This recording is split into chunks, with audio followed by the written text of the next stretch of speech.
কলকাতার কোলাহল পেরিয়ে যখন পথ এসে মিশে যায় সাগরের কোলে, সেখানে আছে এক শান্ত নির্জন সমুদ্র শহর। এই ভিডিওতে আমরা আপনাদের নিয়ে চলেছি বালুকাবেলা ঢেউয়ের গান আর সূর্যাস্তের রঙিন গল্পে। ভোরের আলোয় ঘুম চোখে আমরা শুরু করেছিলাম আমাদের এক নতুন যাত্রা। কলকাতা থেকে প্রায় 130 কিলোমিটার দূরে শান্ত সমুদ্রের টানে আমরা ছুটে চলেছি। শহরের কোলাহল পিছনে ফেলে শুধু প্রকৃতির সাথে সময় কাটাতে চাই।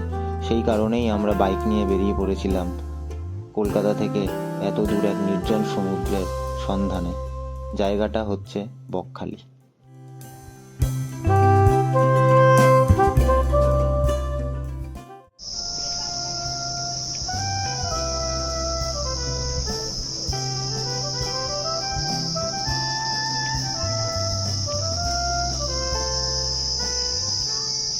হ্যালো সকলকে, ব্লগিফাই অ্যান্ড মোড়ের আরও একটা ভিডিও নিয়ে তোমাদের সামনে চলে এসেছি।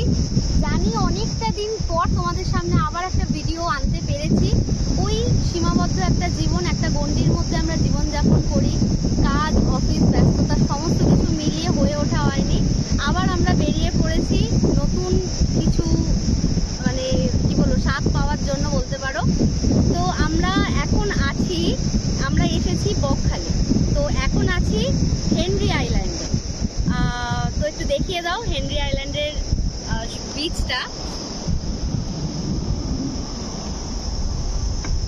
তো আমরা এখন হেনরি আইল্যান্ডে রয়েছি, মানে কড়া একটা রোদের মধ্যে, তার মধ্যেও কিন্তু বিচের ওই একটা সুন্দরতা, একটা স্নিগ্ধতা কিন্তু আমরা নিয়েই চলছি। ভীষণ ভালোও লাগছে। ট্যান পড়বে ভীষণ রকমের, বোঝাই যাচ্ছে। ঠিক আছে, থাক, ট্যান পড়লি আর কি করা যাবে, অনেকটা দিন পর আবার বেরিয়েছি।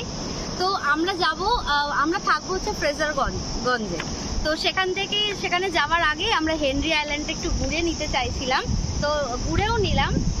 আমরা কোথায় থাকবো, কিরকম কি খাবার দাবার, কোথায় আছি, সমস্ত কিছু এই ভিডিওর মধ্যে তোমরা পাবে।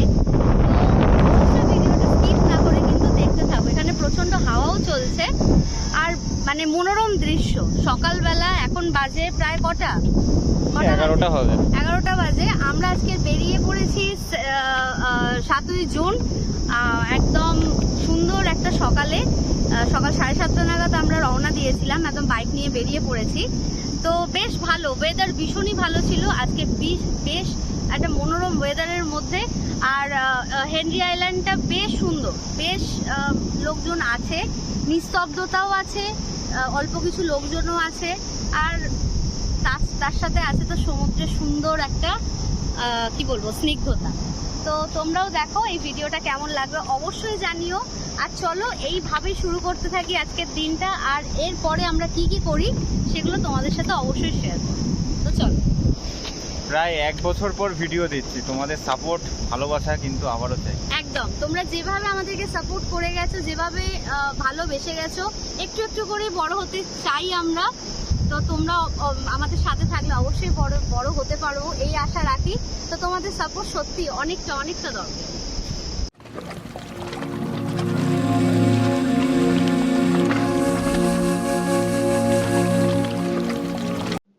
শান্তির খোঁজে যারা ভিড় এড়িয়ে প্রকৃতিকে ছুঁতে চান, তাদের জন্যই এই সমুদ্র সৈকত। সমুদ্র, বন আর নিঃশব্দ প্রকৃতির এক অপূর্ব মিলনস্থল। এটাই Henry island.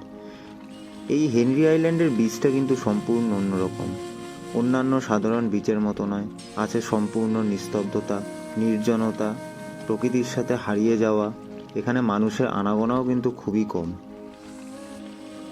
Henry island explore করে আমরা সোজা চলে এসেছিলাম যেখানে আমরা স্টে করব, বেনফিশ গেস্ট হাউস, যেটা হচ্ছে ওয়েস্ট বেঙ্গল গভর্নমেন্টের ফিশারি ডিপার্টমেন্টে। আগে আমরা একটা ভিডিও পোস্ট করেছিলাম যেখানে আমরা এই প্রপার্টি সম্বন্ধে সমস্ত রকম তথ্য, রুম, ট্যারিফ, খাওয়া দাওয়া সমস্ত তথ্য আমরা শেয়ার করেছিলাম, যেটা তোমরা অবশ্যই আমাদের চ্যানেলে ঢুকে দেখে আসতে পারো, বা তোমাদের সুবিধার্থে আমরা ভিডিওর লিঙ্কটা আমাদের ডেসক্রিপশন বক্সে শেয়ার করে দিচ্ছি।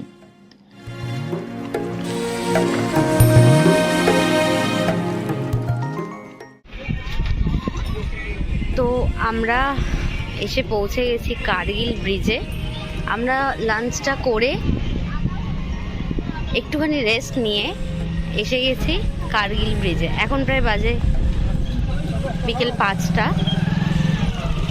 তো জাস্ট বিচটা দেখো আর এর সৌন্দর্য উপভোগ করো।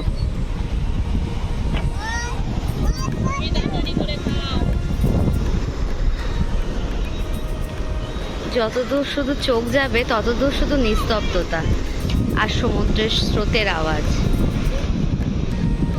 অপূর্ব দৃশ্য লাগছে, ভীষণ সুন্দর। চলো এগিয়ে যাই। কার্গিলের সি বিচেতে আছি আর এরকম একটা কুলফি খাবো না, তার উপর সূর্যটাকে কি সুন্দর কুলফির ওপরেই বসিয়ে রেখেছি। দেখতেও যতটা সুন্দর লাগছে আর কুলফিটা খেতেও ততটা ভালো লাগছে।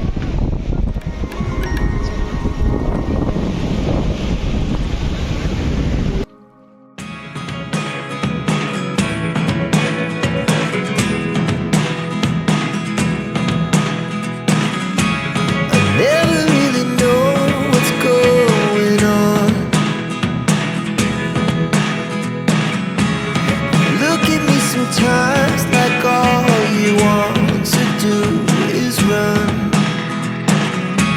Hear me out, hear me out. If all the things you never show, there are the things I want to know. Secrets start in your তো আমরা এসে গেছি বকখালির একদম মেন বিচে, বকখালি সি বিচে। ভিডিওটা ঠাকুরের মন্দির দিয়ে শুরু করলাম।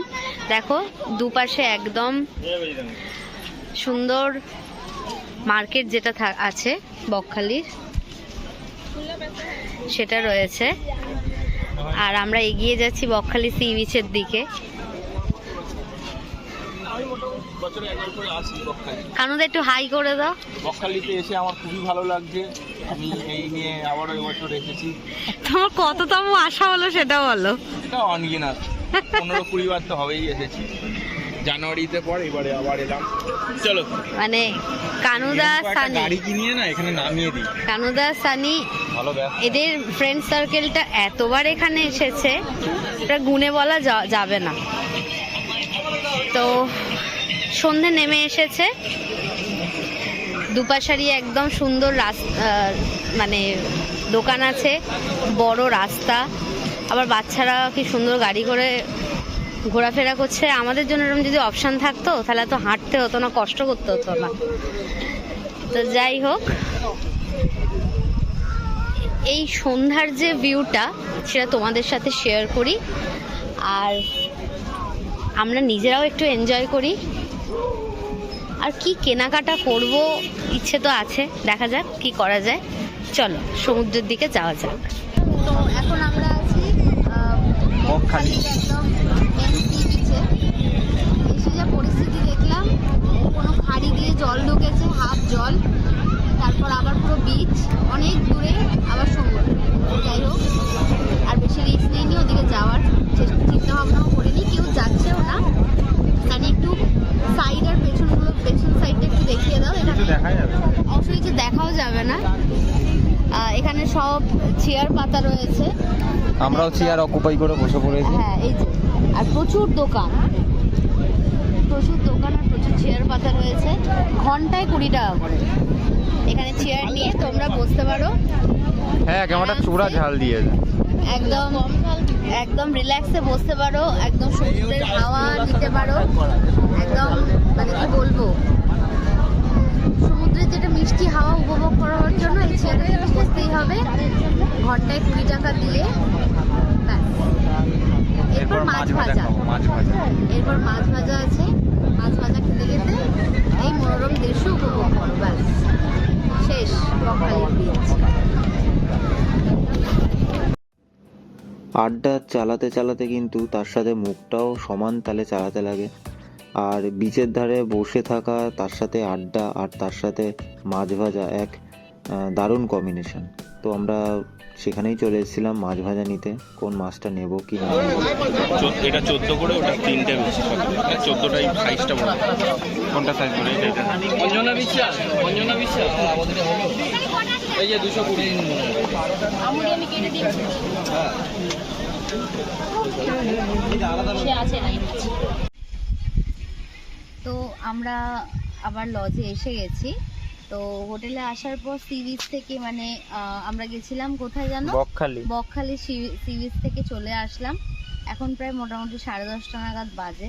তো রাত্রের খাবার আমরা এখান থেকে করিনি, আমরা বাইরে থেকে বিরিয়ানি নিয়ে চলে এসেছি। জানি না বিরিয়ানি, কিন্তু তোমরা আসলে এখানেই মানে ডিনার করো, লাঞ্চ করো, সব এখানেই করো, রান্না বান্না খুবই ভালো।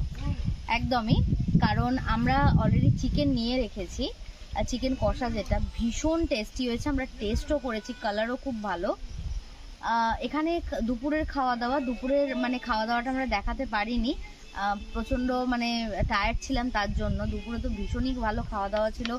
ভাত, ডাল, আলু ভাজা, পটল আলুর তরকারি, পাবদা, পার্শে, পমপ্লেট, যে যেরকম নিতে চাই নিতে পারবে। তো কস্টিংটা আমি এক্ষুনি বলতে পারবো না, কালকে যখন একদম ফাইনাল বিল হবে তখন বলতে পারবো। তোমরা রাত্রিবেলাও এখান থেকে খেয়ে নিতে পারো, এখানে রান্নাবান্না খুবই ভালো। বাট আমাদের একটু ইচ্ছে হলো, আমরা বিরিয়ানি আনালাম। তো এখন আমরা একটু বসেছি, বাইরের ভিউটা ভীষণই ভালো, সুন্দর মিষ্টি হাওয়া দিচ্ছে, সব জায়গায় আলো জ্বলছে, আর সুন্দর বাগান। এই পরিবেশ মিস করা যায় না। একদম পুকুরের ধারেই বসে আছি আমি, তো ভীষণ ভালো একটা পরিবেশ। তো আজকের ব্লগটা এখানে শেষ করলাম। তো চলো কালকের আবার একটা নতুন সকাল নিয়ে তোমাদের সামনে আবারও হাজির হব। তো শুভরাত্রি। কালকে চেক আউট করবো। হ্যাঁ, কালকে চেক আউট। এটাই হচ্ছে মন খারাপের একটা জায়গা। তো চলো, টাটা। আমার অলরেডি চেক আউট হয়ে গেছে। Good night. Good night. Very good morning. আজকের আবার একটা সুন্দর সকাল নিয়ে চলে এসেছি তোমাদের সামনে। আজকে বকখালির আমাদের শেষ দিন। তো আজকেই আমরা রওনা দেব বাড়ির দিকে। তো ফিরে যেতে ইচ্ছে তো করে না, মন চায় না এত সুন্দর পরিবেশ ছেড়ে, কিন্তু কি করব, সেই গতানুগতিক একটা লাইফে তো আমাদের তো যেতেই হবে, কিছু করারই নেই। তো এখন আমরা যাচ্ছি ব্রেকফাস্ট করতে। তো ব্রেকফাস্টে দেখে নিই কী আছে, কি দেয় ওরা, কি সার্ভ করে। আর সত্যি বলতে মন খারাপ তো একরাশ তো থেকেই যাচ্ছে। আর বকখালির এই বেনফিশ সাগরকন্যার এত এনভায়রনমেন্টটা এত ইকো ফ্রেন্ডলি, এত সুন্দর, এত ভালো, এখানটা থেকে মানে একদিনেতে এই জায়গাটাতে আমার মন ভরেনি। চেষ্টা রইলো, ইচ্ছা রইলো আবারও আসার। তো আর কি, তোমার কেমন লাগছে? যেতে ইচ্ছা করছে কি ইচ্ছা হচ্ছে না? স্বাভাবিক, যেতে তো হবেই। স্বাভাবিক, এটা যেতে ইচ্ছা করে না, কিন্তু যেতে হবে, কিছু করার নেই। তো চলো এগিয়ে যাওয়া যাক। ভিডিওটা কি এখানেই শেষ করবো নাকি? না, এখানে ঠিক শেষ করছি না, আরো কিছু তোমাদের সাথে শেয়ার করার আছে তারপরে। চলো। তো আমাদের ব্রেকফাস্ট রেডি হয়ে গেছে। তো এখানে আছে লুচি, তরকারি, আলু তরকারি, আর হচ্ছে মিষ্টি। এদিকে আর ডিম সেদ্ধ আমরা বললাম, ডিম সেদ্ধ আসছে। কানুদা কেমন করেছে? হ্যাঁ, ভালো বানিয়েছে। কেমন করেছে জানি? ভালো লাগছে। আমাদের সবারই খুব ভালো লাগছে। আর এটা হচ্ছে ওদের খাবার জায়গা, বেশ বড়, সুন্দর। চলো খেয়ে নিই। চলো, আমাদের ব্রেকফাস্টও কমপ্লিট হয়ে গেছে। এবার আমরা বাড়ির উদ্দেশ্যে রওনা দেবো। এখানে কিন্তু চেক আউটের টাইম হচ্ছে 11টা। তো আমরা এবার বাড়ির দিকে রওনা দেব। মানে কাঠফাটা রোদ, যেতে তো ইচ্ছা করছে না, কিন্তু কিছু করারও নেই। কাল থেকে আবার সবার সেই অফিস, তো কিছু করার নেই, বেরিয়ে যেতেই হবে। তোমাদেরকে যেটা শেয়ার করার বলেছিলাম, তোমরা নিশ্চয়ই দেখতেই পেলে, কি আমরা প্রত্যেকটা রুমের মোটামুটি কভার করার চেষ্টা করেছি। তো করতেও পেরেছি আশা করি। কটেজগুলো তো জানো, যেখানে আমরা ছিলাম উইথ এসি, 1100 টাকা করে। মেন বিল্ডিং এর হচ্ছে ডিলাক্স রুমগুলো হচ্ছে 1300 টাকা, আর উপরে আছে 1500 টাকা, আর ডরমেটারি 800 টাকা। হ্যাঁ, ঠিক আছে। আর খাওয়া আমরা কালকে নিয়েছিলাম পাবদার প্লেট। পাবদা হচ্ছে 200 টাকা করে, পমফ্রেট হচ্ছে 250 টাকা, চিকেন কষা 150, ডিম ভুজি 80, মানে সবই নমিনাল, একদম হাতের নাগালের মধ্যে, পকেট ফ্রেন্ডলি।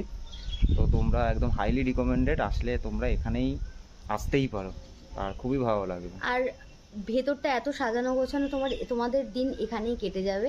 যাই হোক, একদম পুরো মানে প্রাইস লিস্টের মতো সানি মনে হয় নিজেকে প্রিপেয়ার করেই রেখেছিল, যেন সুন্দর করে বলে দেবে, তো গড় করে বলে দিল। তো ঠিক আছে, চলো এখানেই আজকের ব্লগটা শেষ করলাম। চলো এবার আবার নতুন কোনো জায়গায় নতুন কোনো ভিডিওতে দেখা হবে। নতুন কোনো ভিডিওতে তোমাদের সাথে আবার দেখা হবে। চলো। টাটা। বকখালি ট্রিপের প্রধান দর্শনীয় স্থানগুলো তোমাদের সাথে একটু শেয়ার করে রাখি। প্রথমেই বকখালির আগে পড়বে হেনরি আইল্যান্ড, তোমরা ঘুরে দেখতে পারো। তারপর কার্গিল বিচ, জম্বুদ্বীপ মেবি এখন যেতে দেয় না, ফ্রেজারগঞ্জের হাওয়া কল, আর বকখালি বিচের একটু কাছাকাছিই পড়বে লালগঞ্জ বা লাল কাঁকড়া বিচ। এটাও তোমরা এক্সপ্লোর করে দেখতে পারো, আশা করি অবশ্যই ভালো লাগবে। চ্যানেলটা প্রথমবার দেখে থাকলে সাবস্ক্রাইব করতে কিন্তু একদম ভুলবেন না, আর ভিডিওটা ভালো লাগলে অবশ্যই একটা লাইক আর একটা কমেন্টস। এটাই ভ্লগিফাই অ্যান্ড মোর, যেখানে ভ্রমণ মানেই এক অনুভূতি।